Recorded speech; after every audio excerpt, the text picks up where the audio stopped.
selamat malam pemirsa. One on One kembali menjumpai Anda bersama saya Tisa Noveni. Sudah dapat sedikit cuplikan ya di awal siapa yang menjadi narasumber kita malam hari ini. Beliau awalnya merupakan seorang insan seni dan juga merupakan seorang komedian. Kemudian memutuskan terjun ke dunia politik dan sudah 3 kali pada saat itu yang sudah terlewati menjadi anggota DPR RI di Senayan. Kemudian kali ini pemirsa, di periode ini yang bersangkutan juga kembali mencalonkan diri menjadi wakil rakyat. Dan kalau kita lihat nih dari hasil data Sirekap di KPU menunjukkan bahwa ia termasuk 5 besar caleg yang memiliki suara terbanyak. Langsung saja pemirsa kita sapa ada Mas Eko Patrio atau Eko Hendro Purnomo. Selamat malam Mas Eko. Apa kabar? Assalamualaikum. Waalaikumsalam warahmatullahi wabarakatuh. Sehat Mas Eko? Sehat. Wajahnya selalu berseri-seri nih ya karena perolehan suaranya sesuai dengan ekspektasi begitu ya, 5 besar udah pasti melenggang lagi nih ke Senayan begitu kalau suara nanti sudah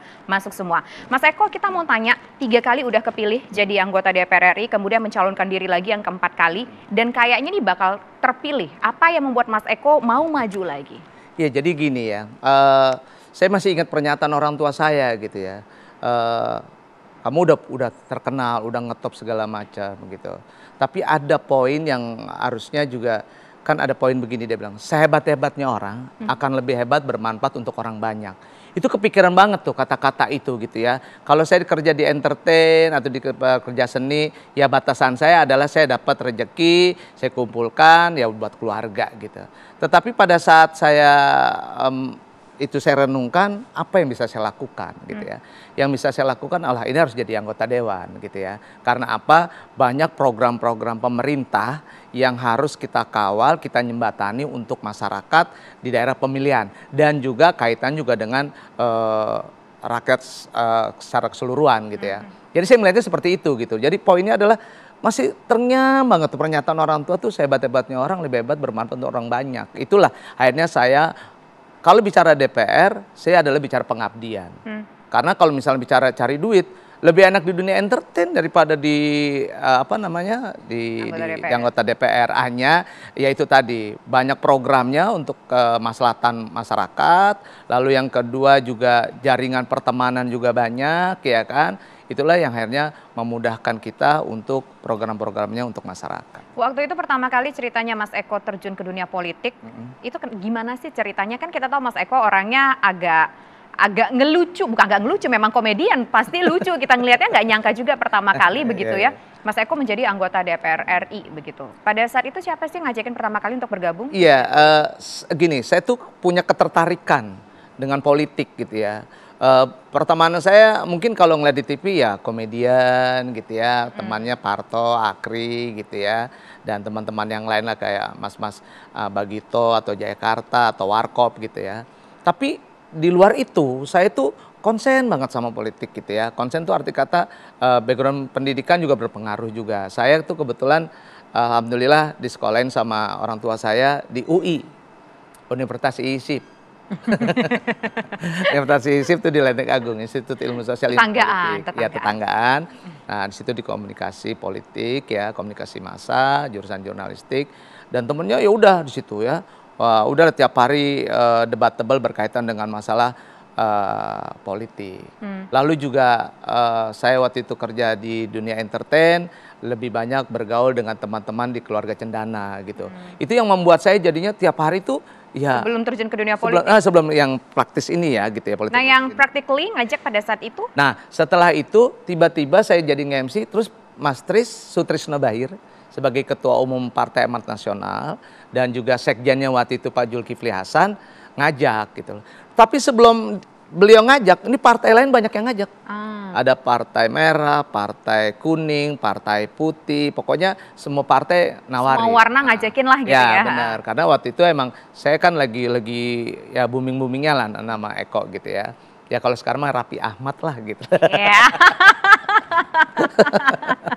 Ya kayak gitu, akhirnya udah banyak kenawaran segala macam. Nah saya melihat bahwa partai yang buat saya pribadi, partai yang punya sejarah untuk zamannya saya itu, saya melihatnya adalah PAN. Karena PAN itu partai reformasi. Bagaimana kalau nggak ada reformasi, mungkin juga tidak ada yang apa ya, semuanya pasti dan berbalik semuanya kan. Seorang pelawak bisa jadi anggota dewan itu karena berkat reformasi. Sempet di underestimate nggak Mas Oh awal-awal Mas iya, ketika masuk, lu kan pelawak, kerjaannya ngelucu, terus jadi wakil rakyat gitu. udah Mbak, kalau kaitan dengan masalah itu udah pasti ada gitu ya. Cuma saya melihat gitu ya, kenapa sih harus dikotak-kotakin? Kenapa sih harus tiba-tiba dipilah-pilah gitu ya? Kan haknya sama, memilih dan dipilih dan menang. Nah kan gitu. Jadi saya melihatnya ya udah, dan saya juga mengajak teman-teman yang lainnya juga, ayo kamu bisa, kamu pasti bisa dan sebagainya. Kayak sekarang kebetulan alhamdulillah saya mengajak teman-teman yang lainnya juga, mereka tadinya Mas nggak mungkin lah, gue sih cuma apa sih, cuma penyanyi doang, mana mungkin sih bisa jadi anggota dewan gitu. Saya tumbuh kembangkan semangat itu ada. Ya termasuk teman-teman yang lainnya sekarang jadi gitu, saya senang sekali gitu. Artinya banyak ngobrol dengan saya dan sebagainya, ya saya mengajak. Apa yang mungkin membuat Mas pada saat itu, kan Mas ini kan termasuk orang yang ngajakin lah teman-teman artis untuk menjadi wakil rakyat begitu, pionirnya lah begitu, memberikan mereka inspirasi dan juga mungkin wejangan. Apa yang Mas sampaikan kepada teman-teman artis, yuk kita jadi wakil rakyat?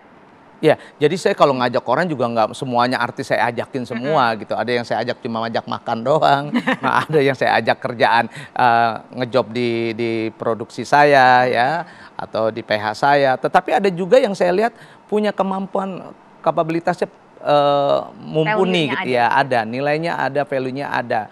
Kenapa enggak gitu loh? Dan kan apa, buat saya sama-sama menguntungkan lah ya, mereka bisa mengaktualisasikan dirinya menjadi politisi, partai juga mempunyai amunisi, yaitu kehadiran teman-teman yang lainnya gitu. Jadi saya melihatnya seperti itu. Nah, terus apa yang diucapkan kan gitu kan pasti pertanyaannya, kok mau sih mereka gitu? Kenapa? Ya mereka pertama adalah melihat saya gitu. Melihat saya artinya gini, nggak mungkin saya ngajak orang terusnya nyeburin atau jorokin ke jurang yang fatal, nggak mungkin. Kedua adalah saya juga melihat, misal contoh ya kayak Uya Kuya itu kan sarjana politik juga gitu loh, kemampuan bicaranya ada gitu loh ya, terusnya kritis terhadap masalah, membantu orang dan sebagainya. Punya, saya bilang gitu. Saya ajak ngobrol, mau gini ya. Itu juga prosesnya nggak ujuk-ujuk. Nggak ujuk-ujuk mau ya? Itu prosesnya 5 tahun, 6 tahun. Lagi di mana saya ajak ngobrol gitu. Terus tiba-tiba dia telepon saya. Termasuk Pasha Ungu juga demikian. Oke, mau legislatif atau mau eksekutif? Mas, gue eksekutif dulu, Mas boleh nggak? Akhirnya jadi wakil bupati itu ya, di Palu kan waktu itu kan. Pasha Ungu. Ya sama lah, terusnya Desi Ratnasari, saya ajak ngobrol semuanya. Jadi artinya memang saya buka dulu anatomi di partai itu seperti apa, terusnya di DPR itu seperti apa. Setelah itu mereka baru mendapatkan pencerahan gitu ya. Oh, kelihatannya sesuai nih dengan apa yang gue inginkan, dia bilang gitu ya. Artinya ada passion di sana gitu. Passionnya adalah apa? Kalau kayak Uya tadi kan ada ingin membantu masyarakat kecil. Wah, ini bisa nggak Mas kalau aku di komisi sekian bisa? Yang penting jadi aja dulu.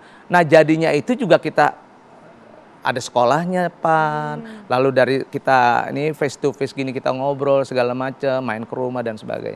Kayak gitu sih. Latihan privat lah gitu ya dari Mas Eko ngajakin teman-teman artis. Ya artinya ya sharing aja ya, berbagi gitu ya buat saya gitu. Nah sebetulnya kan untuk menjadi anggota legislatif itu nggak cuma kemampuan intelijensia, kemampuan berbicara, nggak cuma kemampuan gimana bisa menghandle berbagai masalah, tapi juga kemampuan uang. Dapat sponsor nggak sih artis-artis itu kalau misalkan mengajukan diri menjadi wakil rakyat? Ya jadi gini. Dari partai ini misalnya? Iya dari partai gini. Kita juga support, artinya support tuh misalnya bukan untuk dia ya, untuk nih buat kamu nih, enggak. Kita support misalnya berkaitan dengan misalnya pembuatan spanduk, baliho, umbul-umbul, bendera, kaos dan sebagainya, berkaitan dengan sebenarnya. Termasuk juga pertemuan dengan masyarakat, kita akan support, kita akan bantu gitu loh. Jadi ya win-win solution aja sih kalau saya ngelihatnya gitu loh. Jadi kalau ditanya dapat duit terus dikasih semuanya, enggak kayak gitu. Karena kebetulan yang saya ajak ngobrol semua juga tidak butuh duit itu. Dia adalah bagaimana cara. Bentar, artis yang diajak artis yang nggak butuh duit, yang udah terkenal, atau artis yang masih ya kayaknya in the middle tapi kayaknya ada kemampuan, ya udah kita modalin. Nah, di PAN itu adalah benar yang tadi saya bilang, ada yang kita ajak adalah untuk makan aja, ada yang kita ajak untuk berpolitik. Nah, yang yang diajak berpolitik ini juga orientasinya tidak money gitu, tidak duit gitu. Orientasinya adalah bagaimana caranya gue jadi, gimana caranya saya bisa gitu loh. Dan bagaimana caranya saya bisa masuk ke parlemen gitu loh. Nah itu, nah baru kita kasih kisi-kisinya dan sebagainya. Jadi artinya tidak bargainingnya adalah semata-mata duit kalau di PAN ya, kalau di PAN. Makanya alhamdulillah banyak banget teman-teman artis yang karena kondisinya dia merasa juga, tidak semua artis mau dikasih duit gitu terus tiba-tiba oke gitu. Mereka juga punya harga diri lah. Orang mereka duitnya partai sama duitnya dia, banyakkan duitnya dia gitu loh. Kayak Farel gitu yang anak bermuda itu, Farel nih, itu jiwa kritisnya tuh tinggi banget. Mungkin karena orang tuanya juga berangkat dari politik ya. Jadi marwahnya tuh adalah marwah bisa jadi. Terus kalau jadi gue harus ngapain, terusnya kalau jadi itu harus bagaimana, itu yang terjadi. Saya setiap saat melihat teman-teman seperti itu. Biasanya kalau punya seperti kayak gitu ya, keinginan seperti kayak gitu, itu jadi semua. Kalau tiba-tiba datang, dikasih berapa ya kok ya kalau misalnya nih gitu. Itu langsung cut tuh. Bukan cut, dikasih berapa ya. Kok bisa sih lu ngomong gitu ya? Enggak, di partai lain masalah gue ditawarin segini. Kalau udah ada transaksi seperti itu, kitanya bilang ya udahlah, nggak usah mendingan. Karena bukan itu suasana kebatinan kita bangun untuk mereka tuh bukan itu gitu loh. Yang kita bangun adalah dia punya semangat untuk membantu orang, menyembatani orang, ya mendengar aspirasi masyarakat itu. Kalau semata-mata terus duit, kasihan. Makanya juga banyak kan teman-teman yang saya juga kadang-kala miris juga gitu loh. Kalau cuma sekedar, karena gini, kalau dia nggak punya jiwa seperti itu tiba-tiba datang ke partai, kadang-kala kan partai tidak semua sama. Ada yang cuma sekedar tiba-tiba kayak semacam di apa ya namanya, dijorokin gitu, udah masuk PAN atau masuk partai lain. Nih kasih duit, tiba-tiba pembiaran, ada pembiaran tuh, curhat lah. Mas Eko kalau di PAN begitu nggak? Enggak lah, beda gini. Suruh berjuang sendiri. Harus suruh berjuang sendiri. Udah gitu hasil yang didapat suaranya tiba-tiba hilang, diambil oleh internal sendiri. Ada seperti kayak gitu loh. Jadi saya melihatnya, nah di PAN nggak seperti gitu. Tapi ngomong-ngomong, Mas Eko sudah 4 kali nih maju ya. Yang terakhir juga suaranya 5 besar nih dari seluruh caleg yang masuk dari semua partai. Habis berapa sih kalau boleh dirata-ratain, mungkin bisa di breakdown yang pertama berapa, yang kedua berapa, yang ketiga berapa, dan yang terakhir berapa. Tapi nanti dijawab Mas Eko, usaha jeda berikut, kami kembali sesaat lagi.